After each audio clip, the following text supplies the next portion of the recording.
નમસ્કાર, હું છું કેતલ અને આપ જોઈ રહ્યા છો CB24। અમદાવાદના રામોલ ફટાકડા ફેક્ટરી બ્લાસ્ટ કેસમાં આરોપીઓના 27 જુલાઈ સુધીના રિમાન્ડ મંજૂર કરવામાં આવ્યા છે। લાયસન્સ રદ હોવા છતાં ફેક્ટરી ચાલતી હોવાનો પણ ખુલાસો થયો છે। અમદાવાદના રામોલ વિસ્તારમાં આવેલી ફટાકડાની ફેક્ટરીમાં થયેલા ભયાનક વિસ્ફોટના મામલામાં એક મોટા સમાચાર સામે આવ્યા છે। આ કેસના આરોપીઓને કોર્ટમાં રજૂ કરવામાં આવ્યા હતા, જ્યાં બંને પક્ષોની લાંબી દલીલો બાદ કોર્ટે ત્રણેય આરોપીઓના 27 જુલાઈ સુધીના પોલીસ રિમાન્ડ મંજૂર કર્યા છે। ઉલ્લેખનીય છે કે તપાસ અધિકારી અને પોલીસ તંત્ર દ્વારા આરોપીઓની આખરી પૂછપરછ માટે 14 દિવસના રિમાન્ડની માંગણી કરવામાં આવી હતી।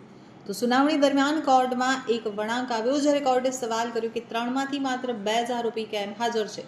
આ અંગે સરકારી વકીલે કોર્ટને સ્પષ્ટતા કરી હતી કે ત્રીજી આરોપી રમીલા હાલ હોસ્પિટલમાં સારવાર હેઠળ હોવાથી તેની સીધી કોર્ટમાં લાવી શકાઈ નથી। કોર્ટમાં સરકારી વકીલે રિમાન્ડની જરૂરિયાત સમજાવતા ચોંકાવનારા ખુલાસા કર્યા હતા। વકીલે જણાવ્યું છે કે આ ફેક્ટરી સંપૂર્ણપણે ગેરકાયદેસર અને લાયસન્સ વિના માત્ર આર્થિક લાભ ખાતર ઘોર બેદરકારી રાખી અને ચલાવવામાં આવતી હતી। તપાસ અધિકારીએ પણ ઉમેર્યું કે અગાઉ લાયસન્સ રદ કરાયું હોવા છતાં ફેક્ટરી ધમધમતી હતી। વધુમાં વર્ષ 2014માં પણ અહીં બ્લાસ્ટ થયો હતો, જેમાં એક કિશોરનું મોત નીપજ્યું હતું। ફેક્ટરીમાં બીજા કેટલાક ભાગીદારો છે અને વિસ્ફોટક પદાર્થો ક્યાંથી લાવવામાં આવતા હતા તેની ઊંડી તપાસ માટે રિમાન્ડ અનિવાર્ય છે।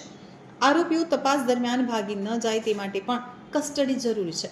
તો બીજી તરફ બચાવ પક્ષના વકીલે 14 દિવસના રિમાન્ડનો સખત વિરોધ કર્યો હતો। તેમણે કોર્ટ સમક્ષ દલીલ કરી હતી કે આ કોઈ કાવતરું કે મારી નાખવાના ઉદ્દેશ્ય સાથે કરવામાં આવેલું કૃત્ય નથી, પરંતુ એક અકસ્માત છે। આરોપીઓ તપાસમાં પૂરો સહકાર આપી રહ્યા છે અને તેમની પાસેથી એવો કોઈ શંકાસ્પદ મુદ્દામાલ મળ્યો નથી જેનાથી તેમને સીધા જવાબદાર ઠેરવી શકાય। જોકે કોર્ટે ગુનાની ગંભીરતાને ધ્યાનમાં રાખી અને આરોપીઓને 27 જુલાઈ સુધી પોલીસ રિમાન્ડ ઉપર સોંપવાનો આદેશ કર્યો છે।